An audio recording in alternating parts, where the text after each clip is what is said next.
Welcome friends, मैं आशुतोष सिंह और निर्माण जीएस एकेडमी यूट्यूब चैनल में आपका स्वागत करता हूं। आज जियोग्राफी की सीरीज में हम बात करेंगे गंगा नदी तंत्र की। पिछले वीडियो में हमने सिंधु नदी तंत्र देखा था। आज हम बात करेंगे गंगा नदी तंत्र के बारे में। गंगा नदी तंत्र दोस्तों भारत का सबसे बड़ा नदी तंत्र है ना। अगर आपका क्वेश्चन आता है कि निम्न में से सबसे बड़ा नदी तंत्र कौन सा है और अगर गंगा नदी तंत्र ऑप्शन है तो आप क्या टिक मारेंगे? गंगा नदी तंत्र। क्लियर? ये आपका पहला क्वेश्चन यहां से क्लियर हो गया। अब दूसरा सवाल बनता है कि गंगा नदी तंत्र लगभग कितने राज्यों में विस्तृत है।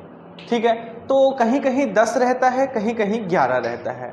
तो गंगा नदी तंत्र को अगर हम ध्यान से देखेंगे तो दोस्तों ये 11 राज्यों में लगभग विस्तृत है। अगर हम उन राज्यों की बात करें तो एक तो जहां से गंगा नदी निकल रही है उत्तराखंड, उसके बाद देखेंगे हरियाणा, फिर अपन दिल्ली। वैसे तो दिल्ली एक केंद्र शासित प्रदेश है इसलिए राज्य 10 हो जाते हैं। तो तीसरा क्या हो गया अपना? दिल्ली, राजस्थान, मध्य प्रदेश, छत्तीसगढ़, उत्तर प्रदेश, बिहार, झारखंड और पश्चिम बंगाल। तो 10 राज्य और एक केंद्र शासित प्रदेश में गंगा का अपवाह तंत्र क्या है? विस्तृत है। अगर बात करें कि यह भारत के कुल राज्य के या कुल क्षेत्रफल के लगभग 26% भाग पर गंगा नदी तंत्र क्या है? विस्तृत है। अगर क्वेश्चन पूछता है कि गंगा नदी तंत्र भारत के कुल क्षेत्रफल के कितने प्रतिशत पर है तो लगभग कितना दोस्तों? 26%। ये डाटा आपको क्या है? ध्यान रखना है। तीसरी बात करते हैं गंगा नदी की लंबाई कितनी है। तो अगर इसकी लंबाई की बात करें दोस्तों, इसकी लंबाई 2525 किलोमीटर है। चौथा सवाल कि गंगा नदी किस राज्य में सर्वाधिक प्रवाहित होती है। तो जैसा कि आप मैप देखेंगे, आप भारत का नक्शा देखेंगे तो आपको स्पष्ट समझ आएगा कि सर्वाधिक इसका विस्तार कहाँ होगा? उत्तर प्रदेश में। ठीक है, अब बात करते हैं गंगा तथा उसकी सहायक नदियों की, है ना। तो अपन देखेंगे कि गंगा की जो सबसे बड़ी सहायक नदी है वो कौन सी है? यमुना नदी है और यह भारत की सबसे लंबी सहायक नदी भी। अगर क्वेश्चन आता है कि निम्न में से भारत की सबसे लंबी सहायक नदी कौन सी है तो आप क्या टिक मारेंगे? यमुना टिक मारेंगे। तो गंगा की सबसे बड़ी सहायक भी कौन सी है? यमुना। और भारत की सबसे बड़ी सहायक नदियों में भी कौन सी है? आपकी यमुना नदी है। तो अब हम गंगा नदी तंत्र की बात करेंगे तो हम इसकी सहायक नदियां व उन सहायक नदियों की भी सहायक नदियां पढ़ेंगे। जैसे चंबल नदी डायरेक्ट गंगा में नहीं मिलती है पर ये किस में मिलती है? यमुना। और यमुना किसकी आपकी सहायक है? ये आपकी गंगा की सहायक है। तो अपन ऐसी लगभग सारी नदियां देखेंगे आज अपन किसमें? गंगा नदी तंत्र में। सबसे पहले दोस्तों अपन बात करते हैं गंगा के उद्गम के बारे में, क्योंकि गंगा के उद्गम में काफी डाउट रहता है कि भैया गोमुख है कि गंगोत्री है कि सतोपंथ हिमानी है। तो सबसे पहली बात कि गंगा कोई एक सिंगल ट्रिब्यूटरी नहीं है। एग्जैक्टली जब ये हिमालय से निकलती है तो कई धाराएं इसमें क्या होती हैं? सम्मिलित होती हैं। और जब ये कई धाराएं आगे चलकर एक बड़ी धारा बनती है तब इसका नाम पड़ता है गंगा। तो आइए डायग्राम के माध्यम से हम देखते हैं कि आखिर गंगा कब, कहां और कैसे बनती है। अब बात करते हैं, थोड़ा सा इतिहास में जाते हैं। तो अपने वैदिक साहित्यों में अपन देखते हैं या वैदिक ग्रंथों में देखते हैं गंगा के बारे में। तो अपन देखते हैं कि शिव जी की जटाओं से क्या हुई थी? गंगा का उद्गम हुआ था, है ना। गंगा को पृथ्वी पर लाया गया। अब गंगा ने कहा कि भाई मेरा प्रवाह इतना तेज है कि पृथ्वी सह नहीं पाएगी, तो शिव जी की जटाओं में उतरी और फिर वहां से क्या हुआ? गंगा प्रवाहित हुई। हालांकि ये किसकी बात है? वैदिक साहित्य की बात है। एग्जाम से इसका कोई लेना देना नहीं रहता है ना। एग्जाम से लेना देना आपका 1 लाइन फैक्ट बनते हैं गंगा के बारे में। और अगर मेंस में लिखने का आता है गंगा नदी तंत्र तो आपको डायग्राम के साथ रिटर्न वर्क करना है। रिटर्न में आपको बहुत ज्यादा नहीं लिखना है कि एकदम आप पैराग्राफ पॉइंट के साथ बढ़िया डिस्क्रिप्शन देना है आपको। पॉइंट विशेष रूप से रहते हैं। आप मैप बनाइए, मैप के बाद आप क्या करिए? पॉइंट बनाइए। तो आइए हम देखते हैं गंगा की शुरुआत। सर थोड़ा सा जूम कर दीजिएगा यहाँ। तो दोस्तों अगर हम इस डायग्राम को देखेंगे यहाँ पे तो ये हरिद्वार तक, अगर हम बात करें यहाँ हरिद्वार तक, ये गंगा का जो मैंने नक्शा बनाया है ये आपका कहां तक बना है? उत्तराखंड में। ये समझ लीजिए कौन सा है? उत्तराखंड राज्य है। उत्तराखंड राज्य में अपन गंगा को देखेंगे। उत्तराखंड में हिमालय की जो श्रृंखला है, महान हिमालय, बृहद हिमालय की श्रृंखला, वहीं से कई धाराएं निकलती हैं। तो अपन 2 बड़ी धाराएं देखते हैं, एक भागीरथी और दूसरी अलकनंदा। ठीक है, तो भागीरथी और अलकनंदा का जो संगम है कहां होता है? देवप्रयाग में। ठीक है, और वहीं से इसका नाम क्या पड़ता है? गंगा। तो इसको हम यहां पे नाम दे सकते हैं दोस्तों गंगा। ठीक है, अब इसके पहले अपने ऊपर और जटिल स्ट्रक्चर दिख रहा है, ये क्या है? तो आइए देखते हैं। सबसे पहले 2 धाराएं आती हैं। धौली गंगा और विष्णु गंगा। देखिए मैंने बनाया है एक धौली गंगा और एक विष्णु गंगा। विष्णु गंगा आती है कहाँ, आपका बद्रीनाथ धाम से। अपन धाम जब पढ़ते हैं 4 धाम तो उसमें बद्रीनाथ धाम आता है। तो विष्णु गंगा आपका कहां से आई, बद्रीनाथ धाम से। और धौली गंगा भी कहीं उत्तराखंड के पर्वतीय क्षेत्र से आती है। और ये दोनों कहां मिलती हैं, विष्णु प्रयाग में मिलती हैं। ठीक है, कहां मिली, विष्णु प्रयाग में। इसके बाद ये अलकनंदा नाम से आगे बढ़ती हैं तो आता है नंद प्रयाग। नंद प्रयाग में मिलती है नंदाकिनी नदी, नंदाकिनी से नंद प्रयाग। फिर इसके बाद ये संयुक्त धारा आगे बढ़ी तो एक पिंडार नदी आती है और ये कहां मिलती है, कर्ण प्रयाग में मिलती है। कहां मिलती है दोस्तों, कर्ण प्रयाग। फिर ये अलकनंदा आगे आती है कहां, रुद्रप्रयाग में। रुद्रप्रयाग में कौन सी नदी आती है आपकी, मंदाकिनी नदी। यहां पर लिखा नहीं दोस्तों, लिख देता हूं मंदाकिनी नदी। तो मंदाकिनी नदी का उद्गम कहां से होता है, केदारनाथ से होता है। केदारनाथ जो मंदिर है वहां से मंदाकिनी नदी आती है और ये कहां मिलती है, रुद्रप्रयाग में। फिर ये अलकनंदा और यहां से भागीरथी आती है, दोनों मिलती हैं देवप्रयाग में और यहां से नाम इसका क्या पड़ जाता है, गंगा पड़ जाता है। एक और नदी यहां पे दिख रही है, मिलंगाना नदी। ये किसकी सहायक है, भागीरथी की सहायक है दोस्तों। भागीरथी की जो सहायक मिलंगाना नदी है ये इसलिए इंपॉर्टेंट है क्योंकि जो भारत का सबसे ऊंचा डैम है, भारत का सबसे ऊंचाई पर स्थित डैम कौन सा, टिहरी डैम। कौन सा है दोस्तों, टिहरी डैम। वो आपका कहां स्थित है, भागीरथी की सहायक मिलंगाना नदी पर। इस पे 3 प्रकार से क्वेश्चन बनते हैं। पहला क्वेश्चन, टिहरी डैम स्थित है, 4 ऑप्शन रहते हैं। यदि ऑप्शन में भागीरथी और मिलंगाना नहीं है तब आप गंगा टिक मारेंगे। यदि ऑप्शन में भागीरथी है और मिलंगाना नहीं है तब आप भागीरथी टिक मारेंगे। और अगर ऑप्शन में गंगा, भागीरथी, मिलंगाना तीनों हैं तब आप क्या टिक मारेंगे, मिलंगाना टिक मारेंगे। मिलंगाना कहीं कहीं भिलंगाना भी लिखा रहता है। तो ये टिहरी बांध आपका किस में है, मिलंगाना नदी पर। और इसका एक और नाम है स्वामी रामकृष्ण तीर्थ सागर दोस्तों। इस चीज को आप ध्यान रखिएगा। टिहरी डैम के बारे में कहा जाता है कि यदि खुदा ना खास्ता इस डैम में कोई विपत्ति आ गई या डैम टूट गया तो जितना पश्चिमी उत्तर प्रदेश का क्षेत्र है वो किसमें आ जाएगा, बाढ़ में आ जाएगा, है ना। भारी बाढ़ का सामना करना पड़ेगा, काफी लोग मारे जा सकते हैं। तीसरी चीज, जब ये डैम बन रहा था तो ये विवाद था कि इस डैम के बनने से भूकंप आने की संभावना हो सकती है क्योंकि हिमालयी क्षेत्र जो है वैसे भी क्या है, एक बड़ा डिस्टरबेंस वाला क्षेत्र है क्योंकि इंडियन प्लेट और यूरेशिया प्लेट उसी के नीचे क्या होती है, टकराती रहती है। तो वहां डिस्टरबेंस हमेशा क्रिएट होता रहता है। तो टिहरी डैम बड़ा सोच समझ के, बड़ा मुश्किलों से बनाया गया है। देखते हैं क्या होता है। अब इसके आगे देवप्रयाग से अपन चलते हैं तो गंगा कहाँ आती है, ऋषिकेश में। ठीक है, ऋषिकेश आपने सुना होगा, ज्यादा होगा तो गूगल सर्च कर लीजिएगा। ऋषिकेश से चलते हैं तो हरिद्वार। हरिद्वार से गंगा दोस्तों मैदानी भागों में आ जाती है। यहाँ पे ये कहाँ है, पर्वतीय धाराओं में या पर्वतीय क्षेत्रों में। यहाँ पर क्या होता है, धारा सक्रिय रहती है। ठीक है, धारा की स्पीड क्या रहती है, बहुत तेज। पानी एकदम निर्मल ठंडा रहता है, स्वच्छ पानी। क्यों, कारण है क्योंकि ये कहां से आता है, ग्लेशियर से आता है। क्योंकि ये गंगोत्री भी क्या है, ग्लेशियर है। ठीक है, और जहां से धौली गंगा आती है, सतोपंथ हिमानी, वो भी क्या है, ग्लेशियर वाला भाग है। तो इसी गंगोत्री को अपन क्या है, यहाँ पे स्थित है गोमुख, गाय का मुख टाइप का स्ट्रक्चर है। तो वो गोमुख से ही आपका क्या आती है, गंगा नदी आती है। अभी खुद हाल में ही विषय में पता चला है कि गंगोत्री जो ग्लेशियर है उसका एरिया क्या हो गया है, छोटा हो गया है ग्लोबल वार्मिंग के कारण। तो उसको अपन बोल देते हैं ग्लेशियरों का खिसकना। जैसे जैसे ग्लेशियर सिकुड़ते जाते हैं उनको अपन क्या बोलते हैं, ग्लेशियरों का खिसकना बोलते हैं। तो ये गंगा नदी दोस्तों कहां तक आ गई, हरिद्वार तक। एक बार मैं और रिपीट करता हूं, 5 मुख्य प्रयाग हैं, है ना। इसीलिए अपन प्रयाग, इलाहाबाद को क्या बोलते हैं, प्रयागराज बोलते हैं क्योंकि इन सबसे बड़ा कौन सा है, यही है। इसीलिए वहां पर अपन देखेंगे कुंभ का मेला लगता है। और जो 5 प्रयाग हैं वो कहां है, उत्तराखंड में। कौन कौन सा, विष्णु प्रयाग, नंद प्रयाग, कर्ण प्रयाग, रुद्र प्रयाग और देव प्रयाग। इसको याद करने के लिए आप ध्यान से रख सकते हैं, जैसे धौली गंगा और विष्णु गंगा कहां मिली, विष्णु प्रयाग में, क्योंकि यहाँ पे विष्णु गंगा आ रही है। तो सबसे पहले नंबर पर कौन सा है, विष्णु प्रयाग। इसके बाद नंदाकिनी मिली कहां, नंद प्रयाग में। इसके बाद कर्ण प्रयाग। ठीक है, कान से आप ध्यान रखिए, कर्ण प्रयाग। कर्ण प्रयाग में कौन सी मिली, पिंडार नदी। फिर कौन आए, रुद्र महादेव आए। चौथे नंबर पर ध्यान रखिए, रुद्र जी हैं। और 5वें नंबर पर देव जी हैं। देव छोटे होते हैं, रुद्र उनसे बड़े, तो आप 5वें नंबर पर देव प्रयाग। इस प्रकार से ये 5 प्रयाग आपको क्या करने हैं, ध्यान रखने हैं। अब गंगा नदी कहाँ आ गई, आपका मैदानी भाग में आ गई। मैदानी भाग में जब नदियां आती हैं तो उनमें क्या स्ट्रक्चर चेंज होते हैं। सबसे पहली बात, फ्लो उनका क्या हो जाता है, धीमा हो जाता है। फ्लो धीमा होने के कारण नदियां मैदानों में क्या होती हैं, विस्तारित होती हैं।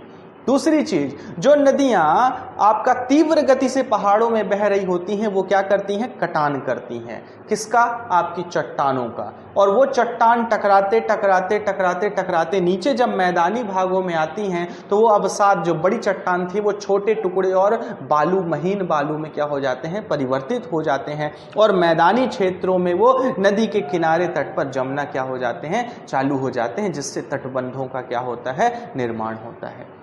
तो अब हरिद्वार से गंगा नदी कहाँ आ गई, मैदानी भाग में। तो अब ये क्या बनाएगी, अब ये झीलें बनाएगी, मैदानी भाग बनाएगी, तटबंध बनाएगी। अभी इसके पहले ऊपर क्या बना रही थी, गहरी घाटी बना रही थी, ठीक है, छोटे छोटे कहीं कहीं पे जलप्रपात बना रही थी, और ऊपर देखेंगे तो हिमनद बन रहे थे। तो देखिए स्ट्रक्चर किस प्रकार से चेंज हो रहे हैं। इधर मैदानी भाग में आएगी हरिद्वार के निकट तो जलोढ़ पंख और जलोढ़ शंकु, जिसको अपन बोलते हैं एल्यूवियल फैन और एल्यूवियल कोन का निर्माण करेगी।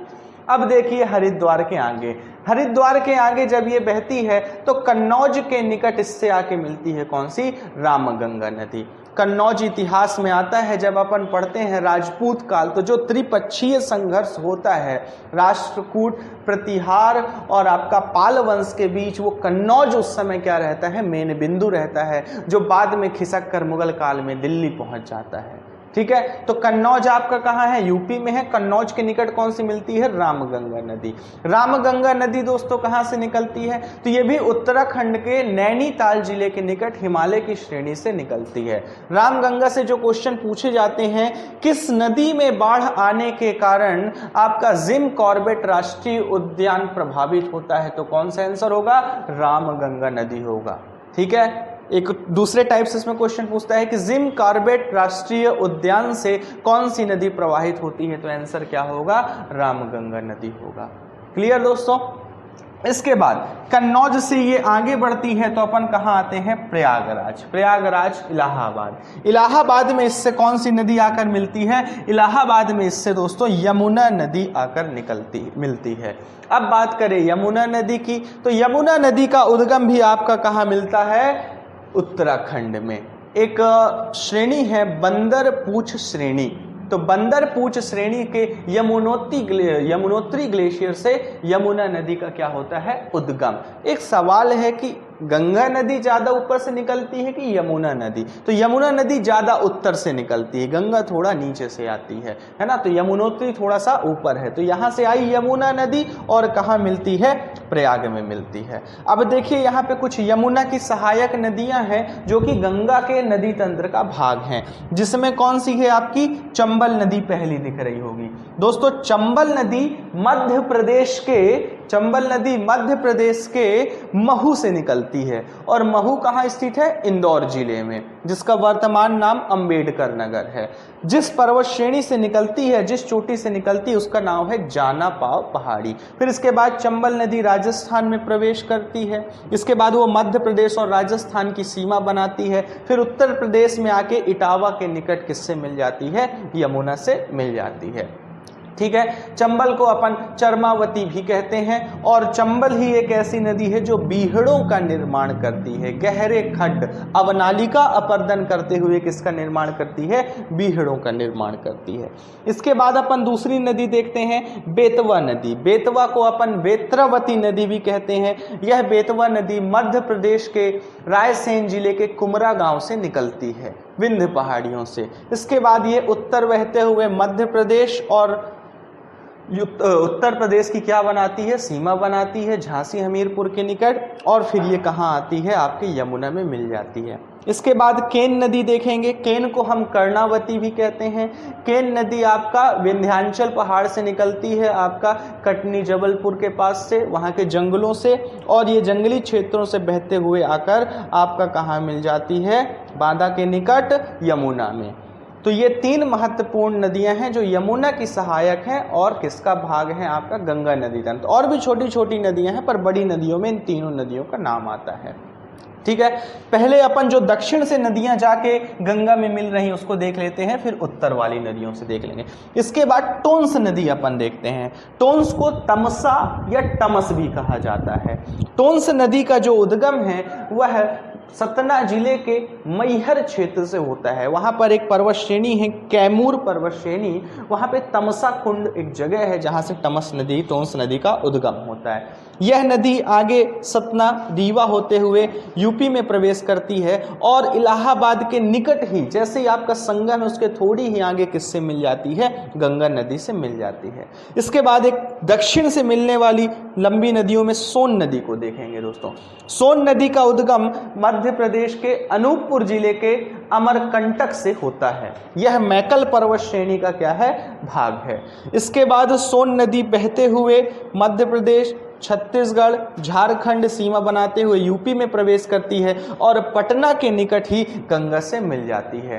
प्राचीन इतिहास में पढ़ते हैं अपन कि सोन और गंगा के संगम पर ही एक नगर बसाया गया था दोस्तों मौर्य काल में, है ना, जिसका नाम क्या था, राजगृह। ठीक है, पहले मौर्य साम्राज्य की जो राजधानी थी राजगृह थी, बाद में क्या बनाई गई थी, पाटलिपुत्र बनाई गई थी। तो ये दक्षिण से मिलने वाली नदियां हो गई। इसके अलावा एक और नदी देखते हैं हम, दामोदर नदी की बात करते हैं। दामोदर नदी जो है छोटा नागपुर पठार से निकलती है और पूर्व दिशा में बहते हुए हुगली नदी से मिल जाती है। किससे मिल जाती है, हुगली नदी से। अभी अपन आगे देखते हैं कि ये हुगली कहां से आती है। इसके बाद अपन उत्तर से आने वाली नदियों में देखते हैं। उत्तर से आने वाली नदियों में हमें दूसरी महत्वपूर्ण नदी कौन सी दिख रही है, गोमती। एक सवाल यहां पर बनता है दोस्तों कि गंगा नदी की उत्तर से मिलने वाली नदियों में, सहायक नदियों में ऐसी कौन सी नदी है जिसका उद्गम मैदानी भाग से होता है, तो इसका आंसर क्या होगा, गोमती। क्योंकि उत्तर से मिलने वाली जितनी नदियां हैं ये सब हिमालय श्रेणी से आ रही हैं, किसको छोड़कर, गोमती को, क्योंकि गोमती का उद्गम कहां है, पीलीभीत जिला, उत्तर प्रदेश। पीलीभीत जिला कैसा है आपका, मैदानी भाग है, तो गोमती नदी कहां से निकलती है, मैदानी भाग से। एक और यहां पर तथ्य बनता है कि जो लखनऊ शहर है, लखनऊ जो कि यूपी की राजधानी है, वो किस नदी के किनारे है, गोमती नदी के किनारे स्थित है।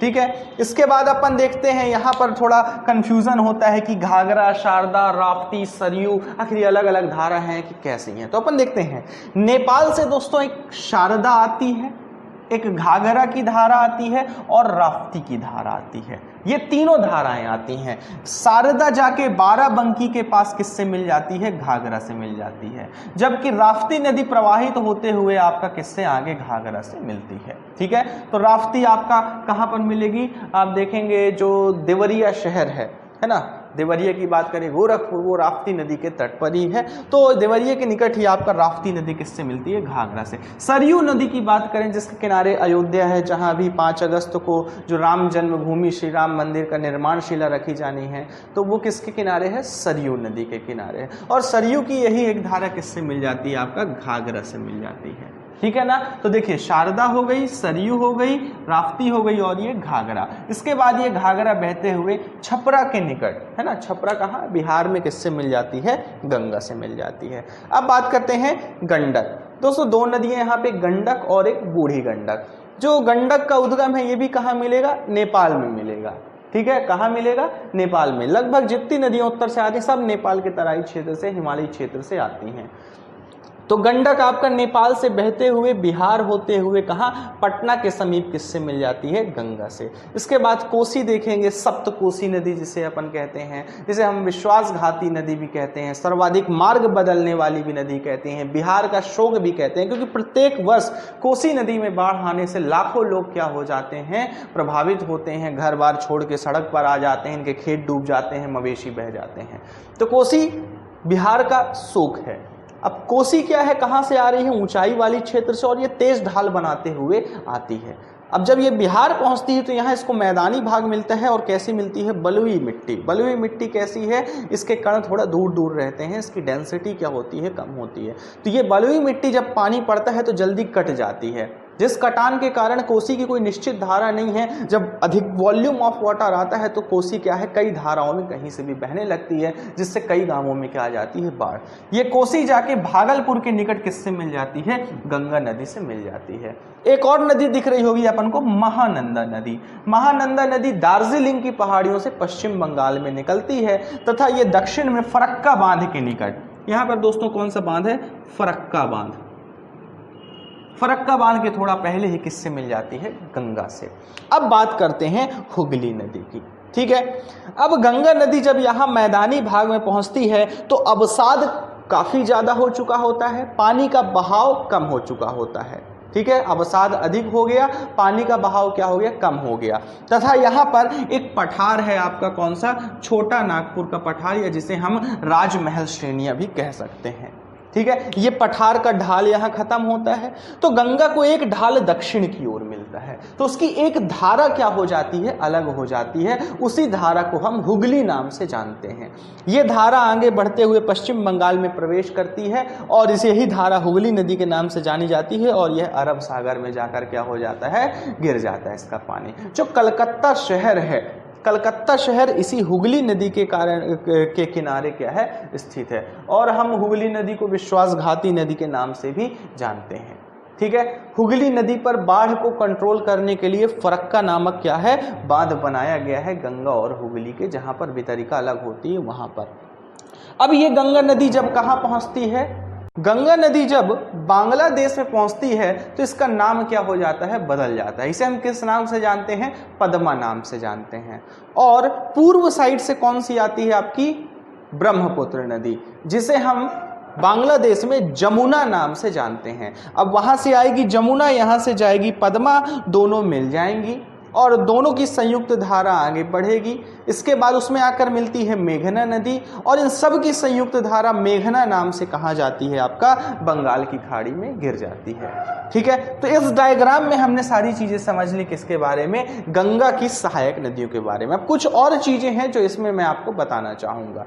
विश्व का सबसे बड़ा जो डेल्टा बनता है वो किसका है, गंगा ब्रह्मपुत्र का डेल्टा, ठीक है। यह पश्चिम बंगाल में हुगली से लेकर के आपका कहां तक विस्तृत है, बांग्लादेश में आपके गंगा या ब्रह्मपुत्र के या मेघना नदी के मुहाने तक। यह विश्व का सबसे बड़ा डेल्टा है। अब इस डेल्टा की खासियत क्या है, इस डेल्टा की खासियत है यहाँ पर पाए जाने वाली जैव विविधता, क्योंकि इस खारे पानी में जो बंगाल टाइगर पाए जाते हैं, वहां पर खारे पानी के मगरमच्छ पाए जाते हैं, कई विभिन्न प्रजातियों के आपके वृक्ष पाए जाते हैं, ठीक है, जिन्हें हम मैंग्रोव वन कहते हैं। वो यहाँ की क्या है, विशेषता है, एक अलग अर्थव्यवस्था है यहाँ की। यहाँ के लोगों का जो जीवन ही है वो आपके इसी डेल्टा में पाए जाने वाले जीव जंतु, जैसे मछली मारते हैं ये लोग, जड़ी बूटियां इकट्ठा करना, इन पर ही क्या रहता है, निर्भर रहता है, ठीक है। अब गंगा की एक और बात करते हैं। गंगा विश्व की विशालतम और पवित्र नदियों में से एक है। इसको संरक्षित करने के लिए जो भारत सरकार द्वारा योजना चलाई जा रही है,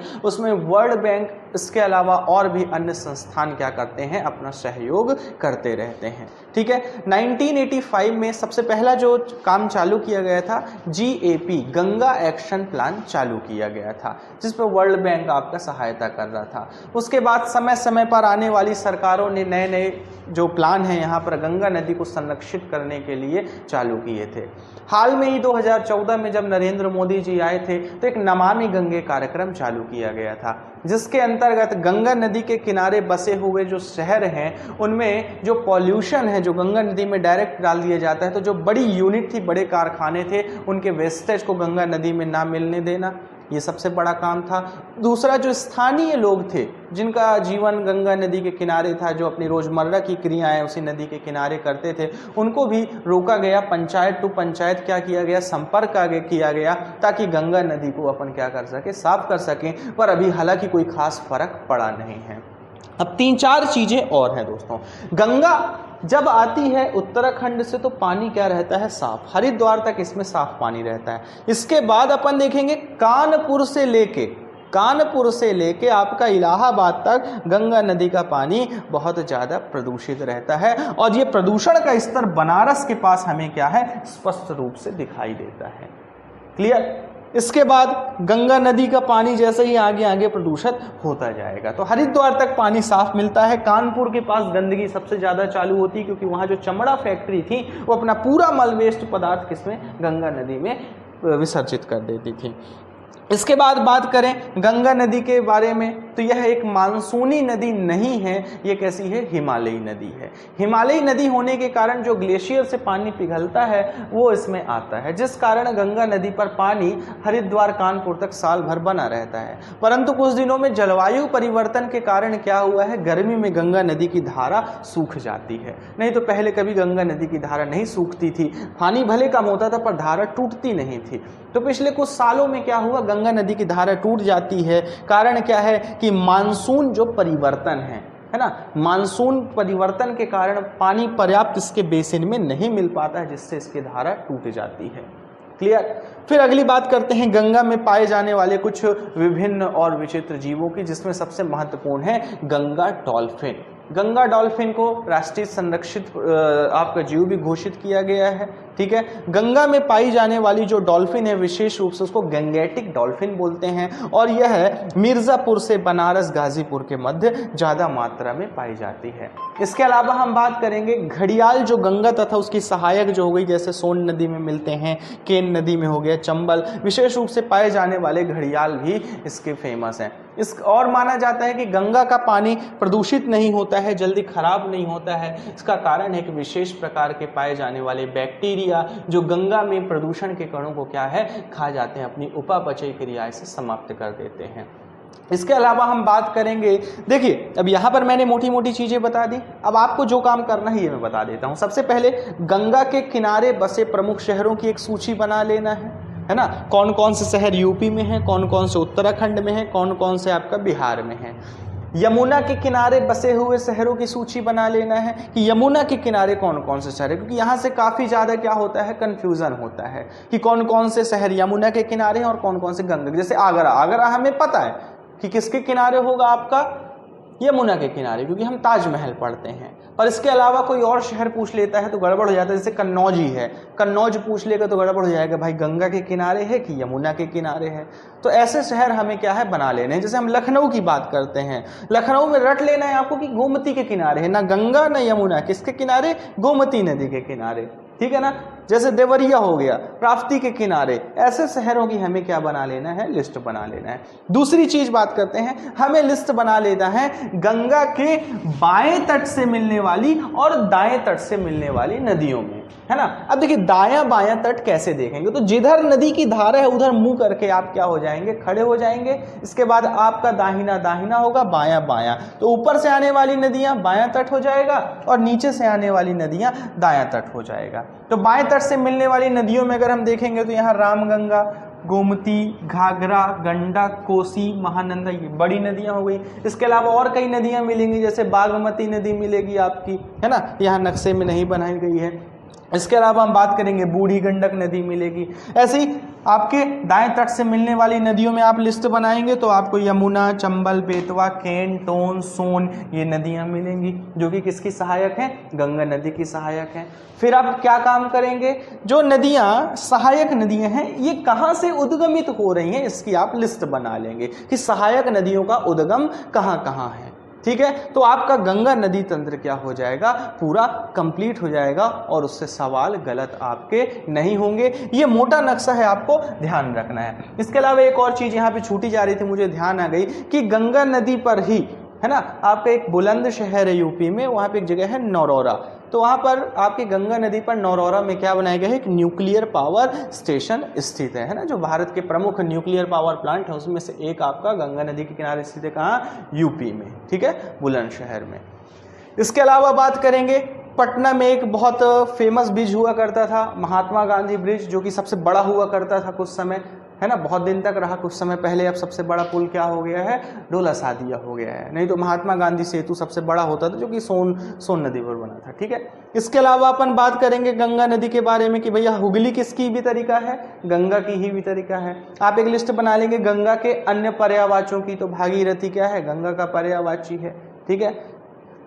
इसके अलावा हम देखेंगे गंगा नदी के बारे में और क्या क्या क्वेश्चन पूछे जा सकते हैं। तो क्वेश्चनों की बात करेंगे तो भैया गंगा नदी के बारे में जो सबसे ज्यादा क्वेश्चन एग्जाम में बनेंगे करंट अफेयर से बनेंगे, खासकर जो गंगा और उसकी सहायक नदियों पर परियोजनाएं चल रही हैं, कुछ केंद्र की परियोजना है, कुछ राज्य की परियोजना है। क्योंकि हम देखते हैं समय समय पर, जैसे अपन देखें वर्ल्ड बैंक ने गंगा नदी कार्यक्रम में क्या किया, इन्वेस्टमेंट किया। ऐसे ही हम देखेंगे ADB bank, Asian development bank, उसके साथ भी अगर कोई करार हो रहा है तो अपन इसको देख सकते हैं। इसके अलावा ब्रिक्स बैंक अगर गंगा पर कोई काम कर रहा है उस पर देख सकते हैं। इसके अलावा कोई अगर पोर्ट डेवलप हो रहा है, नया पोर्ट डेवलप किया जा रहा है इन बड़ी नदियों पर, उसको भी देख सकते हैं। क्योंकि गंगा नदी क्या है, बड़ी नदी है, तो अपन देखेंगे जो नेशनल वाटर हाईवे अपन क्या है बनता है वो गंगा नदी पर बनता है, तो अपन इस पे नई योजनाएं देखेंगे। इसके अलावा हम दोस्तों देखेंगे कि जो धार्मिक स्थल हैं गंगा के किनारे उन्हें हम विशेष रूप से देखेंगे। जैसे हम बात करते हैं बनारस की बात करते हैं, है ना, दुनिया के सबसे प्राचीन जीवित शहरों की श्रेणी में बनारस को रखा जाता है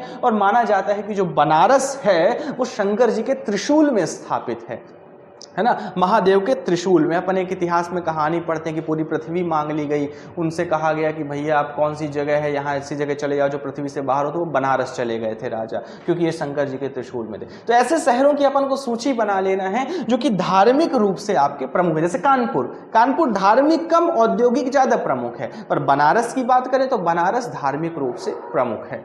तो अपन को धार्मिक जगहों की क्या बना लेना है सूची, जो गंगा से क्या है संबंधित है। तो दोस्तों ये था किसके बारे में, गंगा नदी तंत्र के बारे में। इसके अलावा अब ये नदियों की लंबाई आप अपने हिसाब से नोट कर लीजिएगा, ठीक है। यहाँ पे ऐसे डाटा बताऊंगा तो बहुत लंबा वीडियो चला जाएगा और फिर कॉम्प्लिकेटेड हो जाएगा। यहाँ मैंने सिर्फ गंगा को विशेष रूप से ध्यान लिया है। सहायक नदियों में सबकी लंबाई याद करना जरूरी नहीं, एग्जाम में नहीं पूछा जाता है। आप विशेष रूप से यमुना की लंबाई लिख सकते हैं। इसके अलावा आप देखेंगे सोन नदी की लंबाई, कुछ बड़ी नदियों की लंबाई ले सकते हैं। हाँ ध्यान रखिएगा, ऐसी नदियां जो राज्यों की सीमा बना रही होंगी, जैसे यहाँ पे हमने रामगंगा नदी देखा, इसी के पास एक काली नदी है, ठीक है ना। काली नदी वो क्या बनाती है, वो नेपाल व उत्तराखंड की सीमा बनाती है। तो ऐसी नदियों को अपन विशेष रूप से ध्यान देना है। जैसे यहीं पे हम गंगा नदी की बात करते हैं तो गंगा नदी बिहार और यूपी की यहाँ से काफी लंबी सीमा बनाती है, बनारस के आगे से छपरा तक, है ना, तो इसको अपन ध्यान देना है। सोन नदी देखेंगे, झारखंड और किसकी सीमा बनाएगी, यूपी की सीमा बना रही होगी, तो उसको अपन विशेष रूप से देखेंगे। तो मैपिंग जब अपन करते हैं तो इन सब चीजों का विशेष रूप से ध्यान रखना और इनको नोट डाउन कर लेना है। तो आज ये हमारा गंगा नदी तंत्र। नेक्स्ट वीडियो में हम किस पे चर्चा करेंगे, ब्रह्मपुत्र नदी तंत्र पे चर्चा करेंगे। एक एक वीडियो एक एक नदी तंत्र पर दोस्तों क्या होगा, हमारा बना होगा, ठीक है ना। तो आज के लिए इतना ही। नए हो तो चैनल को सब्सक्राइब कर लें, पुराने हो तो लाइक कर दें, ठीक है। धन्यवाद।